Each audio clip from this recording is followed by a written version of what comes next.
लक्ष्मी जी 4 बहन भाई, दरिद्रता उसको कहते ज्येष्ठा देवी, फिर लक्ष्मी, फिर दाता, फिर विदाता, ऐसे लक्ष्मी 4 बहन भाई। लक्ष्मी का विवाह और दरिद्रता का विवाह एक साथ हुआ, इनका दुसा मुनि के साथ, उनका विष्णु जी के साथ विवाह हो गया, चले गए। लक्ष्मी को लेकर नारायण स्वर्ग की ओर, बैकुंठ की ओर चले, और दुसा मुनि दरिद्रता को लेकर चले। जैसे ही अपने आश्रम में प्रवेश करने लगे तो दरवाजे पर ही दरिद्रता देवी को अंदर यज्ञ हो रहा था, पूजन हो रही थी, उसकी सुगंध उसको प्राप्त हो गई। प्राप्त हुई तो वो भागी, 1 मिनट ना रुकी और दौड़ कर गई और पीपल के वृक्ष के नीचे बैठ गई दरिद्रता देवी। जब पीपल के पेड़ के नीचे दरिद्रता बैठ गई, दुसा मुनि ने कहा चलती क्यों नहीं हो अंदर, मैं नहीं जा सकती, पहले यज्ञ बंद करवाओ, पूजन बंद। दरिद्रता कहती है मैं वहां रहती हूं जहां पूजन नहीं होती, मैं वहां रहती हूं जहां दिया नहीं जलाया जाता। दरिद्रता कहती है मैं वहां रहती हूं जहां पर पूजन पाठ अनुष्ठान यज्ञ पूजन कुछ ना हो, वहां ये दरिद्रता रहती। बंद करवा। दुसा मुनि बोले ये तो कभी बंद नहीं होगा, तो कह मैं जाऊंगी नहीं, पीपल के पेड़ के नीचे बैठी। दुस्साह मुनि के मन में आ गया, बताओ मेरी पत्नी मेरे घर में नहीं रहो, पीपल के नीचे रहे तो अच्छा लगेगा। दुस्साह मुनि गए दुर्वासा बाबा के पास पूछने के लिए। इतने में लक्ष्मी जी नारायण से बोली, प्रभु मेरी बहन से मिले बहुत दिन हो गए, चलो जरा मिलकर आए। भगवान गए तो लक्ष्मी जी मिठाई का डब्बा ले ए ज्येष्ठा दीदी तेरे लिए कुछ लाई हूं। ज्येष्ठा ने जो डब्बा खोला तो मिठाई का। क्रोध आ गया दरिद्रता को, हरी लक्ष्मी तुम मेरी बहन होकर तुझे ये नहीं मालूम कि मुझे क्या प्रिय और क्या प्रिय? तुझे मालूम है ना कि मुझे खट्टा और तीखा पसंद है, और तू लेकर मीठा आ रही है। फेंक दिया मिठाई का डब्बा, मेरे लिए खट्टा और तीखा लेकर आना था। लक्ष्मी जी बोली, जी जी अब तेरी शादी हो गई, मैं समझी कि तब तो मीठा खाएगी, अब क्या मालूम था कि अभी भी खट्टा और तीखा खाएगी। फेंक दी। महाराज ये दोनों बहन का विवाह एक साथ हुआ है, इसलिए आज भी दोनों बहन प्रतिदिन घूमने के लिए एक साथ निकलती है। और हमारा शिव महापुराण का चरित्र, विष्णु पुराण का चरित्र, स्कंद पुराण का चरित्र कथा कहती है कि दरिद्रता हमारे घर में प्रवेश ना करे, इसलिए दरवाजे पर नींबू और मिर्ची को टांगा जाता है, जिससे दरिद्रता देवी बाहर की बाहर खाकर चली जाती है, और मिठाई का डब्बा अंदर रखा जाता है, जिससे लक्ष्मी अंदर प्रवेश कर जाती है। मिठाई घर के अंदर और दरिद्रता के लिए नींबू मिर्ची बाहर। ये बात प्रवेश ना चाहिए।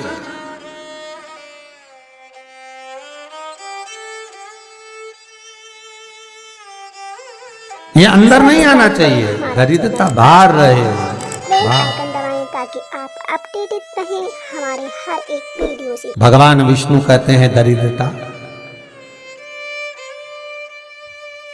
आज शनिवार का दिन है, जिस दिन तुमने हमारा लक्ष्मी के साथ दर्शन किया है इस पीपल के पेड़ के नीचे।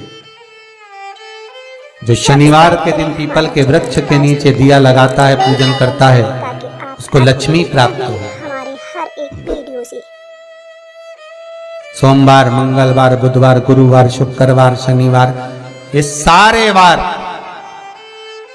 हम पीपल के वृक्ष के नीचे लक्ष्मी के साथ विराजमान होंगे। दरिद्रता बोली, वाह नारायण वाह, सब्सक्राइब करें हमारे मेरे दरवाजे पर आए और कहते हो कि मैं लक्ष्मी के साथ विराजमान होऊंगा। नारायण हमारे हर एक आप भले 7 दिन में निवास करो, मना नहीं है, पर एक दिन ये पीपल के वृक्ष में मेरा वासा होगा, और वो रविवार का दिन होगा। रविवार के दिन जो पीपल के वृक्ष के नीचे आएगा, खाली हाथ आएगा, उसके घर में ये दरिद्रता प्रवेश कर जाएगी। भगवान विष्णु ने कहा, मान लो कोई जल लेकर आया, फूल लेकर आया, कोई सामान लेकर आया, तो दरिद्रता कहती अगर कोई वस्तु लेकर आया तो दरिद्रता उसके द्वार नहीं जाएगी। पर कोई खाली हाथ पीपल के वृक्ष के नीचे आया तो ये दरिद्रता जाएगी। आज भी नियम है महाराज, पीपल का वृक्ष अगर दीवालों पर लग गया, कहीं लग गया, नहीं उखड़ रहा, बार बार उखाड़ा फिर लग जाता, फिर उखाड़ो फिर लग जाता, तो रविवार के दिन एक नींबू को काटकर मिर्ची के साथ में उस पेड़ के नीचे रख दो और रविवार के दिन फिर उसको उखाड़ दो, कहीं ले जाकर लगवा दो, तब वो वृक्ष फिर वापस नहीं लगता। आज भी नियम है। और अगर आप वैसे रोज उखाड़ोगे तो वो 2, 4, 8, 15 दिन में, 20 दिन में, 1 महीना, 4 महीना, 6 महीना वापस लगे, वापस वहीं विराजमान है। पर नींबू कटा हुआ अगर रख दिया और मिर्ची रख दी और उसके बाद उसको उखाड़ा और कहीं ले जाकर लगा दिया आपने, फिर वो नहीं। सब्सक्राइब करें हमारा चैनल वास्तु फैक्ट। दरिद्रता विराजमान है। अपडेटेड रहें। भगवान विष्णु लक्ष्मी से कहते हैं, लक्ष्मी ये पीपल का वृक्ष है, जिस वृक्ष के नीचे भगवान शिव का ही एक कपिल अवतार, पिपलेश्वर अवतार, बेल आइकन दबाएं ताकि आप अपडेटेड रहें। भगवान शिव का एक स्वरूप जो कि स्वयं दधीचि ऋषि की धर्मपत्नी सुभार्च के गर्भ से भगवान का एक आनंदमय ज्ञान मुद्रा का स्वरूप उत्पन्न होगा, जिसका नाम पिपलाद होगा, वो यही पीपल के वृक्ष के नीचे निवास सब्सक्राइब करें हमारा चैनल वास्तु इसकी जड़, बेल आइकन दबाएं तना, पत्ते ये सब पुण्य भागी हैं, पुण्य भागी। एक सरल विषय में ध्यान देना, फिर निवेदन करूं। कई माताएं कहती है, गुरुजी हमने सफेद आंकड़े की जड़ बांधी और मान लो संतान हुई, और कई ऐसी हैं जिन्होंने बांधी और तो नहीं हुई है, तो उसके लिए भी ध्यान रखिएगा।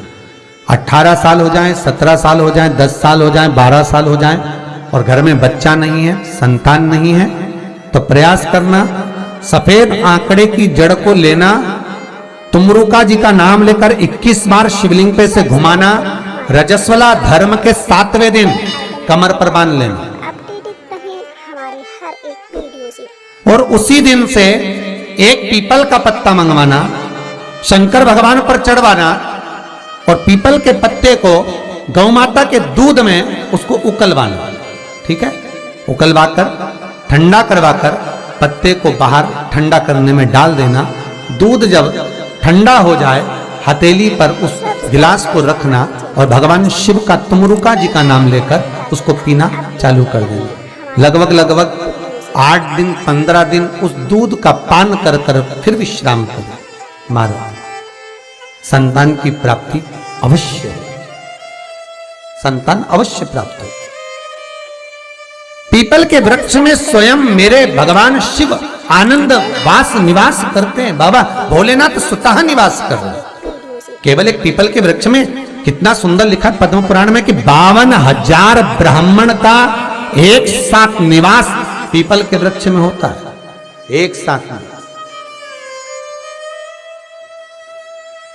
52,000 ब्राह्मण का एक साथ निवास पीपल के वृक्ष में है। और महाराज वट वृक्ष में भगवान ब्रह्मा का तो निवास है ही, पर वट वृक्ष में योगनियों का निवास भी है। जैसे नीम के वृक्ष में भी योगनियों का निवास होता है, वट वृक्ष में भी। ये 2 पेड़ जो ऐसे होते हैं, नीम का पेड़ और बड़ का पेड़, ये कहीं पर भी लगे हो, इसके पास में से आप जब निकल कर जाएंगे तो आपको थोड़ा सा मन में हल्का सा भय सा लगेगा। 2 वृक्ष ऐसे, एक नीम का, एक बड़ का। वट वृक्ष, बड़ का पेड़ और नीम का पेड़। जब बड़ वृक्ष के साथ में पास में से आप निकल कर जाएंगे, या अंधेरा है या शाम का समय, आप बड़ वृक्ष के करीब में से निकल कर जा रहे हैं, तो थोड़ा सा मन में एक सा लगेगा जैसे कोई बैठा है, कोई देख रहा है। भगवान शिव का वास। महाराज फिर निवेदन करा, आगे जो चरित्र कहा बाबा का,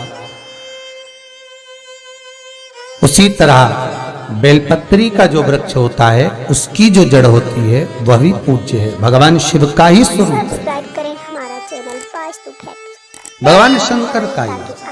हमारा तो निवेदन है आप सबसे कि यदि शरीर में बहुत रोग घेर कर रखे हैं, आपको बहुत रोगों ने घेर रखा है, तो प्रत्येक सोमवार शंकर के मंदिर पर जाइए, शंकर जी पे चढ़ी हुई एक बेलपत्र उठाइए, औषधि के रूप में शिव जी का नाम लीजिए और शंकर के दरवाजे पर बैठकर उसको चबा चबा कर खा कर घर आ जाइए। एक आध महीना कर देखो। सब्सक्राइब करें। मुझे उम्मीद है, मेरे विश्वनाथ पर मुझे विश्वास है कि तुम्हारी दवाइयां तो कम हो जाएगी और ये औषधि के रूप में तुम खाते रहोगे।